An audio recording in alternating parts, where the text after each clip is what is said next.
आज निवेदक हिक्मत कुमार कार्की विरुद्ध माननीय परशुराम खापुङ प्रदेश प्रमुखको कार्यालय कोशी प्रदेश विराटनगर भएको उत्प्रेषण परमादेश समेतको रिट निवेदनमा सर्वोच्च पूर्ण इजलासबाट आदेश प्राप्त भएको छ। यो आदेशको म संक्षिप्त आदेशलाई चाहिँ यहाँहरुका माझमा राख्ने अनुमति चाहन्छु। मैले अगाडिको तथ्य खण्ड यहाँ भनिरहिन प्रस्तुत रिट निवेदनका सम्बन्धमा देखाएका प्रश्नहरूको निरूपण हुनुपर्ने देखियो भनेर अदालतले 5 वटा प्रश्नहरूलाई चाहिँ पहिचान गरेको देखिन्छ। पहिलो, रिट निवेदकले निवेदनमा उठाएको विषयवस्तु प्रदेश सभाको आन्तरिक कार्यविधि नियमित गर्ने राजनीतिक प्रश्नको विषय हो वा न्यायिक परीक्षण योग्य विषय हो। दोस्रो, प्रदेश सभाको बैठक सञ्चालन गर्ने परियोजनार्थ सभामुख र बैठकको अध्यक्षता ग्रहण गर्ने उपसभामुख वा सदस्यहरूको भूमिकामा भिन्नता छ वा छैन। तेस्रो, नेपालको संविधानको धारा 188 को उपधारा 3 बमोजिम पेश भएको विश्वासको मतको प्रस्ताव उपर छलफल हुँदा बैठकको अध्यक्ष मण्डलमा मनोनयन भएको सदस्यले गरेको भए अध्यक्षता गर्ने व्यक्तिले सो प्रस्ताव उपर हुने मतदानमा सहभागी हुन मिल्ने हो वा होइन। चौथो, नेपालको संविधानको धारा 168 को उपधारा 2 बमोजिम गठित मन्त्री परिषदको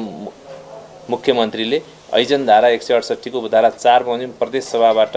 विश्वासको मत प्राप्त गर्न नसकेको अवस्थामा संविधानको सोही उपधारा पुनः क्रियाशील हुने हो वा संवैधानिक प्रावधान बमोजिम अन्य विकल्पमा जानुपर्ने हुन्छ। र अन्तिम प्रश्न, रिट निवेदकको माग बमोजिमको आदेश जारी हुनुपर्ने हो वा होइन।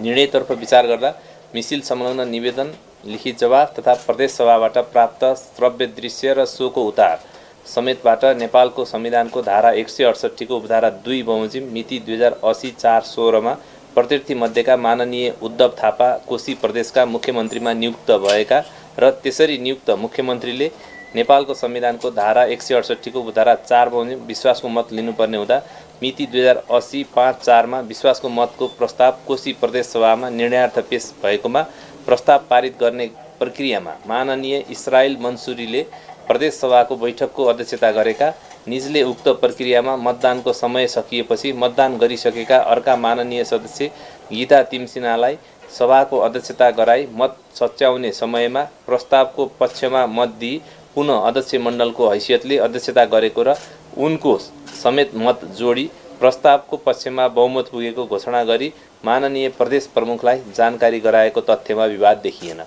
अब पहिलो प्रश्नको सम्बन्धमा विचार गर्दा संविधान आफैमा राजनीतिक प्रश्न मिश्रित कानुनी दस्तावेज भएकाले संविधानको व्याख्यासँग सम्बन्धित कतिपय प्रश्नहरूमा राजनीतिक प्रश्नहरू समेत सन्निहित हुनु स्वाभाविक हो। तथापि प्रस्तुत विवादमा केवल प्रदेश सभाको आन्तरिक काम कारबाहीको नियमितताको प्रश्न मात्र निहित नभई नेपालको संविधानको धारा 168 बमोजिमको प्रदेश मन्त्री परिषदको गठन प्रक्रिया, धारा 186 बमोजिम सभाको अध्यक्षता गर्ने व्यक्तिलाई सभामा पेश हुने प्रस्तावमा मतदानको अधिकार हुने नहुने प्रश्न र संविधानको धारा 188 अन्तर्गतको विश्वासको मत लिने प्रक्रियामा धारा 186 को व्यवस्था आकर्षित हुने वा नहुने जस्ता संवैधानिक व्यवस्थाको व्याख्या र कार्यान्वयनको प्रश्न समाहित रहेको एवं यस अदालतले यस्तै प्रश्नहरू रहेको 52 WO 3105, 59 WO 3542, निनम 8420, निनम 8571, 077 WO 0028, 077 WO 0071 लगायतका मुद्दाको व्याख्यामा राजनीतिक प्रश्नलाई अलग गरी कानुनी प्रश्नमा सीमित रही व्याख्या गरिनुपर्ने दृष्टिकोण समेत विकास गरेको देखिएबाट रिट निवेदनमा उठाइएको विषयलाई न्यायिक परीक्षण योग्य विषय मान्नुपर्ने देखिन आयो। दोस्रो प्रश्नका सम्बन्धमा विचार गर्दा नेपालको संविधानको धारा 182 को उपधारा 5 ले प्रदेश प्रमुख, प्रदेश सभामुख र प्रदेश उपसभामुख निर्वाचन नभएको वा दुवै पद रिक्त भएको अवस्थामा प्रदेश सभाको बैठकको अध्यक्षता उपस्थित सदस्य मध्ये उमेरको हिसाबले ज्येष्ठ सदस्यले ग्रहण गर्ने व्यवस्था गरी सभामुख वा उपसभामुखको उपस्थितिमा सभाको कुनै सदस्यले सभाको अध्यक्षता गर्न सक्ने असाधारण अवधारणालाई स्वीकार गरेको देखियो। यसैगरी कोशी प्रदेश सभा नियमावली 2074 को नियम 11 ले सभामुख र उपसभामुखको अनुपस्थितिमा बैठकको अध्यक्षता गर्न बढीमा 5 जना सदस्यहरू मनोनित गर्न सक्ने व्यवस्था गरेको र सोही व्यवस्था बमोजिम मिति 2080-5-4 को प्रदेश सभाको बैठकको अध्यक्षता गर्ने प्रत्यर्थी मध्येका माननीय इस्राइल मन्सुरी समेत सो प्रयोजनका लागि मनोनित भएको तथ्यमा विवाद छैन। निज सोही प्रयोजनका लागि मनोनित सदस्य भएको सोही आधारमा कोशी प्रदेश सभाका उपसभामुखले निजलाई मिति 80-5-3 मिति 80-5-4 गते र तत्काल सोभन्दा पछिका बैठक सञ्चालन गर्ने लिखित अख्तियारी प्रदान गरेको र निजकै अध्यक्षतामा प्रदेश सभाको कार्य व्यवस्था परामर्श समितिको बैठक बसी बैठकको अध्यक्षता गर्ने सम्बन्धमा सहमत भई अध्यक्षता ग्रहण गरेको व्यक्ति रहेको परिप्रेक्ष्यमा निजले अकस्मातको परिस्थितिबाट अध्यक्षता ग्रहण गरेको भन्ने देखिएन। कोशी प्रदेश सभा नियमावली 2074 को नियम 11(2) ले उपसभामुख तथा उपनियम 1 बमोजिम मनोनयन गरेको सदस्यले अध्यक्षता गरिरहेको बैठकमा सभामुखले प्रयोग गर्न पाउने सबै अधिकार प्रयोग गर्न सक्ने व्यवस्था गरेबाट नियम प्रदत्त अधिकारको अवधारणासँग निजले पूरा गर्नुपर्ने कर्तव्य दायित्व समेत गाभी नआउने हुँदा प्रदेश सभाको बैठकको अध्यक्षता गर्ने व्यक्तिमा बैठक सञ्चालनको अवधिमा सभामुख सरहको कर्तव्य र अधिकार भनी स्पष्ट हुन आउँछ। राजनैतिक दल सम्बन्धी ऐन 2073 को दफा 28 ले संसदीय दलका नेताको निर्देशन बमोजिम प्रदेश सभामा मतदान गर्न पार्टी व्हिप जारी हुने व्यवस्था रहेको भए तापनि सोही ऐनको दफा 33 ग ले सभामुख उपसभामुख लगायतका पदाधिकारीहरूले मात्र नभई अन्य कुनै सदस्यले संघीय संसदको कुनै सदन वा प्रदेश सभाको अध्यक्षता गरेकोमा यस्तो सदस्यले अध्यक्षता गर्दाका बखत सचेतकले दिएको निर्देशन विपरीत मतदान गरेमा वा तटस्थ रहेमा दल त्याग गरेको मानिने छैन भनी व्यवस्था गरेबाट पनि सभाको अध्यक्षता गर्दा तटस्थ हुनुपर्ने र पार्टी व्हिप मान्नु नपर्ने अवधारणालाई मान्यता दिएको देखिन्छ।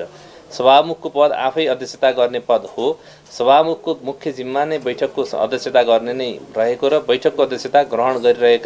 गरिरहेको समयमा सभामुखको अधिकारसँगै कर्तव्य पनि अध्यक्षता गर्ने व्यक्तिमा भएको देखियो, जुन दायित्व अन्तर्गत प्रदेश सभाको बैठकको काम कारबाहीमा तटस्थता र निष्पक्षता कायम गर्ने दायित्व समेत समाहित भएको मान्नुपर्ने देखियो। अब तेस्रो प्रश्नका सम्बन्धमा विचार गर्दा यस अदालतले यसअघि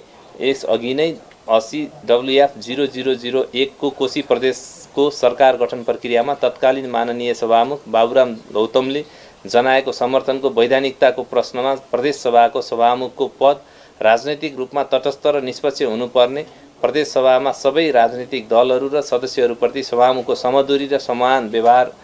कायम हुने र सोही कारण नेपालको संविधानको धारा 186 मा अध्यक्षता ग्रहण गर्ने व्यक्तिलाई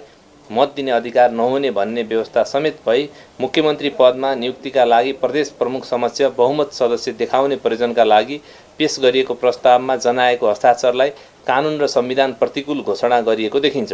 नेपालको संविधानको धारा 186 ले अध्यक्षता गर्ने व्यक्तिलाई मतदानको अधिकार हुने छैन भन्ने व्यवस्था गरेबाट उक्त धाराले केवल सभामुख वा उपसभामुखले मात्र मतदान गर्न नपाउने व्यवस्था गरेको नभई अध्यक्षता गर्ने व्यक्तिलाई समेत त्यस्तो अधिकार नहुने भनी स्पष्ट व्यवस्था गरेको देखियो। यस आधारबाट अध्यक्ष मण्डलमा मनोनित सदस्यले अध्यक्षता गरिरहेको बैठकमा निजलाई मतदान गर्ने अधिकार संविधानत नहुँदा बैठकको अध्यक्षता गरेको माननीय सदस्य इस्राइल मन्सुरीलाई मत दिने अधिकार भएको मान्न मिलेन। नेपालको संविधानको धारा 186 को प्रतिबन्धात्मक वाक्यांशले मत बराबर भएमा मात्र अध्यक्षता गर्ने व्यक्तिले निर्णायक मत दिनेछ भन्ने व्यवस्था गरेको देखिन्छ। जहाँसम्म धारा 186 को व्यवस्था सभामा उपस्थित भई मतदान गर्ने सदस्यहरूको बहुमतबाट निर्णय हुने प्रस्तावको हकमा मात्र भएको र धारा 188 मा प्रदेश सभामा तत्काल कायम रहेको सम्पूर्ण सदस्य संख्याको बहुमतबाट निर्णय हुनुपर्ने प्रावधान देखिँदा धारा 186 को प्रतिबन्धात्मक वाक्यांशमा रहेका अध्यक्षता गर्ने व्यक्तिलाई मत दिने अधिकार हुने छैन भन्ने व्यवस्था धारा 188 को हकमा लागू हुने नहुने भन्ने प्रश्न छ। सो सम्बन्धमा हेर्दा प्रदेश सभाको बैठकको अध्यक्षता सम्बन्धी व्यवस्था संविधानको धारा 186 बाहेक अन्य धारामा देखिँदैन। धारा 186 को व्यवस्था बैठकको अध्यक्षता गर्ने सम्बन्धमा सबै अवस्थामा लागू हुने एकमात्र एक्सक्लुसिभ व्यवस्था भएको देखियो। यस अतिरिक्त धारा 185 बमोजिम आवश्यक गणपूरक संख्या धारा 186 को हकमा मात्र सीमित हुने देखिएन। प्रदेश सभाको बैठकमा निर्णयका लागि प्रस्ताव पेश गर्न आवश्यक गणपूरक संख्या र प्रस्ताव पारित हुन आवश्यक मत संख्या पृथक पृथक अवस्थाको देखिन आयो। धारा 188 मा गणपूरक संख्या तथा अध्यक्षता गर्ने बारेमा छुट्टै व्यवस्था नभएकोले उपधारा 3 बमोजिम निर्णयको लागि प्रस्तुत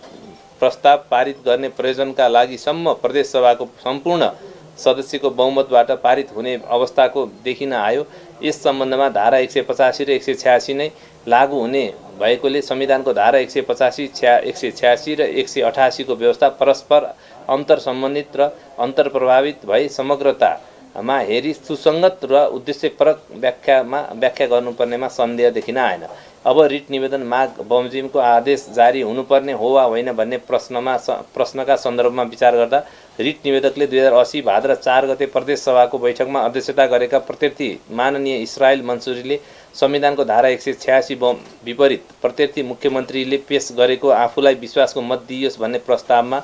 नेपालको संविधानको धारा 186 को अवस्था उत्पन्न नहुँदै मत प्रकट गरेको र सोका आधारमा मुख्यमन्त्रीले पेश गरेको प्रस्ताव बहुमतबाट पारित भएको भनी घोषणा गरिएको हुँदा प्रत्यर्थीहरूको काम कारबाही र सोबाट उत्पन्न परिणाम समेत उत्प्रेषणको आदेशले बदरभागी होस् भनी माग गरेको देखिन आउँछ। अब यस सन्दर्भमा प्रदेश सभामा पेश भएको प्रस्तावको पक्ष र विपक्षमा बराबर मत परि प्रस्ताव सम्बन्धी कारबाही टुङ्गोमा पुग्न नसक्ने असहज वा असामान्य अवस्था उत्पन्न भएमा सो अवस्थाबाट सभालाई निकास दिने प्रयोजनका लागि सम्म सभाको अध्यक्षता गरेको व्यक्तिले मतदान गर्ने संवैधानिक प्रावधानको अन्तर्निहित उद्देश्य देखिन आउँछ। सोदेखि बाहेकको अवस्थामा सभाको अध्यक्षता गरेका व्यक्तिले मत हाल्ने परिकल्पना संविधानले गरेको देखिएन। प्रस्तुत मुद्दामा प्रत्यर्थी मध्येका कोशी प्रदेशका माननीय मुख्यमन्त्री उद्धव थापाले नेपालको संविधानको धारा 188 को धारा 3 बमोजिम पेश गरेको विश्वासको मतको प्रस्ताव कोशी प्रदेश सभाको मिति 80/5/4 को बैठकमा निर्णयार्थ पेश हुँदा कोशी प्रदेश सभा नियमावली 2074 को नियम 11 बमोजिम मनोनयन भएका प्रत्यर्थी मध्येका माननीय इस्रायल मन्सुरीले बैठकको अध्यक्षता गरेको देखिन्छ। सो प्रस्ताव उपर मतदान हुँदा प्रस्तावको पक्षमा अध्यक्षता गर्ने माननीय सदस्यको मत समेत गरी जम्मा 47 अर्थात् निजको मत बाहेक 46 मत परि प्रस्ताव पारित हुन का लागि आवश्यक 47 मत प्राप्त हुन सकेको देखिएन। प्राप्त मत परिणामले सभामा पेश भएको विश्वासको मतको पक्षमा प्रदेश सभाको तत्काल कायम रहेको सदस्य सङ्ख्याको बहुमत प्राप्त हुन नसकी प्रस्ताव पारित नभएको अवस्थाको परिणाम आएको देखियो। सभामा निर्णयार्थ पेश भएको प्रस्तावको पक्षमा बहुमत प्राप्त हुनु वा नहुनु दुवै स्थिति संविधान त आफैमा निर्णायक अवस्था मान्नुपर्ने देखिन आउँछ। नेपालको संविधानको धारा 186 को प्रतिबन्धात्मक वाक्यांशमा मत बराबर भएमा भन्ने वाक्यांशको देखिँदा अध्ययनले प्रस्तावमा भएको मतदानमा मतगणना गर्दा मत परिणाम बराबर भएको हुनुपर्ने देखियो। तर प्रदेश सभाको मिति 80/5/4 को बैठकमा पेश भएको प्रस्तावको विपक्षमा 30 मत परेकोमा सो मत सङ्ख्यालाई नै 46 मत सरह मानी अध्यक्षता गरेका व्यक्तिले निर्णायक मत भनी गरेको मतदान संविधान सम्मत मान्न मिलेन। प्रस्तुत मुद्दामा अध्यक्षता गरेका व्यक्तिको मत बिना नै संविधानको सभाको मत निर्णायक भएको र सभाको अध्यक्षता गर्ने व्यक्तिले मत हाल्नुपर्ने अवस्था भनी नेपालको संविधानले परिकल्पना गरे बमोजिमको अवस्था नै उत्पन्न नै नभएको अवस्थामा समेत सभाको अध्यक्षता गरेका प्रत्यर्थी मध्येका कोशी प्रदेश सभाका माननीय सदस्य श्री इस्रायल मन्सुरीले उक्त प्रस्ताव उपर मतदान गरेको कार्य नेपालको संविधानवादको मान्य सिद्धान्त तथा यस अदालतबाट प्रतिपादित नजिर सिद्धान्त समेतको प्रतिकूल देखिँदा उल्लेखित प्रस्तावमा निजले गरेको मतदान सो मत समेत गणना गरी उक्त प्रस्ताव प्रदेश सभाको बहुमतबाट पारित भएको भनी सो सभाले गरेको मिति 80/5/4 को निर्णय तथा उक्त निर्णयको जानकारी गराउन सोही मितिमा प्रमुखलाई गरेको पत्रचार लगायतका काम कारबाही उत्सर्जको आदेशद्वारा बन्द हुने टर्छ। प्रत्यर्थी मध्येका माननीय उद्धव थापाले नेपालको संविधानको धारा 168 को उपधारा 4 बमोजिम प्रदेश सभाबाट विश्वासको मत प्राप्त गर्न सकेको नदेखिँदा निज स्वतः मुख्यमन्त्री पदबाट पदमुक्त हुने भएकोले सो सम्बन्धमा थप बोलिरहन परेन। जहाँसम्म निवेदकले प्रदेश सभामा सबैभन्दा बढी सदस्य सङ्ख्या भएको दलको नेताको हैसियतले संविधानको धारा 168 को उपधारा 3 बमोजिम आफूलाई मुख्यमन्त्री पदमा नियुक्त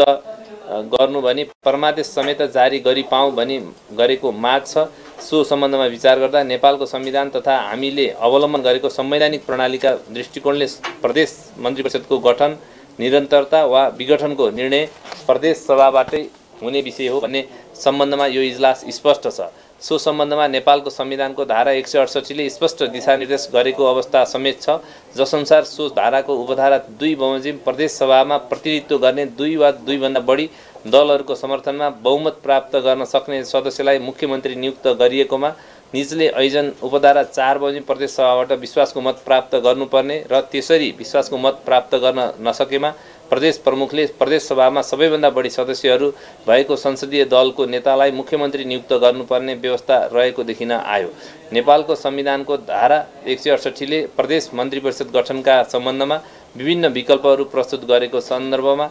उपधारा 2 बमोजिम गठित मन्त्री परिषदले उपधारा 4 बमोजिम विश्वासको मत प्राप्त गर्न नसकेको अवस्थामा उपधारा 3 बमोजिमको मन्त्री परिषदको गठन नै स्वाभाविक देखिन आउँछ। यस सम्बन्धमा यस अदालतबाट यिनै निवेदकले दायर गरेको 80 WF 0001 को उत्प्रेषण परमादेशको मुद्दामा 2080 5/11 मा जारी भएको संक्षिप्त आदेशमा समेत उपधारा 2 बमोजिम गठित मन्त्री परिषदले ऐजन उपधारा 4 बमोजिम विश्वासको मत प्राप्त नगरेमा संविधानतः ऐजन उपधारा 3 बमोजिमको सरकार गठन हुने भनी मन्त्री परिषद गठनको संवैधानिक व्यवस्था स्मरण गराएको एवं सो आदेश अनुसार नै उपधारा 2 बमोजिम गठित मन्त्री परिषदले ऐजन उपधारा 4 बमोजिम प्रदेश सभाबाट विश्वासको मत प्राप्त गर्न नसकेको यस स्थितिमा पुनः सोही उपधारा बमोजिम विश्वासको मत प्राप्त गर्ने प्रक्रिया पुनरावृत्ति गर्नु संविधान सम्मत हुने देखिएन। संविधानले नै मार्ग निर्देश गरेको अवस्थामा एउटै विकल्पमा पटक पटक नगई संविधान बमोजिमको विकल्पमा प्रवेश गर्नु नै स्वस्थ संवैधानिक अभ्यासको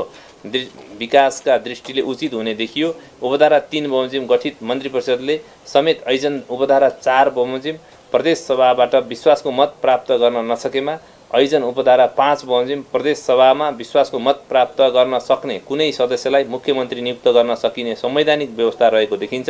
संविधानले निर्देश गरेका स्वाभाविक विकल्पहरूको तदनुरूप नै प्रयोग गरिनुपर्दछ। यस स्थितिमा संवैधानिक व्यवस्था तथा यस अदालतबाट भएको पूर्व आदेश बमोजिम उपधारा 3 बमोजिम प्रदेश सभामा सबैभन्दा बढी सदस्यहरू भएको संसदीय दलको नेतालाई मुख्यमन्त्री नियुक्ति गर्नुपर्ने देखिन आयो। तसर्थ प्रस्तुत रिट निवेदन उपरको प्रारम्भिक सुनवाईमा यस अदालतबाट कोशी प्रदेश सरकारका नाउँमा प्रस्तुत निवेदनको अन्तिम टुङ्गो नलागुन्जेल दीर्घकालीन महत्त्वको र नीतिगत निर्णय नगराउनु भनी अन्तरिम आदेश जारी भएको देखिँदा प्रदेशको कार्यकारिणी अधिकार निहित मन्त्री परिषदलाई लामो समयसम्म सो अवस्थामा राखिरहनु उचित नदेखिएकोले प्रस्तुत आदेश प्राप्त भएका मितिले 48 घण्टाभित्र नेपालको संविधानको धारा 168 को उपधारा 3 बमोजिमको प्रक्रियाबाट मन्त्री परिषद गठन गराउनु भनी प्रत्यर्थी कोशी प्रदेश प्रमुख समेतका नाउँमा परमादेश समेत जारी गरिएको छ। प्रस्तुत आदेश तत्काल कार्यान्वयन हुनुपर्ने प्रकृतिको भएकोले प्रत्यर्थीहरूको जानकारी तथा कार्यान्वयनका लागि अविलम्ब सबै प्रत्यर्थीहरूलाई तथा महान्याधिवक्ता कार्यालयलाई समेत यो संक्षिप्त आदेशको एक प्रतिलिपि पठाइदिनु आदेशको पूर्णपाठ पछि तयार गरिनेछ। धन्यवाद। म ग्रुपमा पठाउँछु पहिला।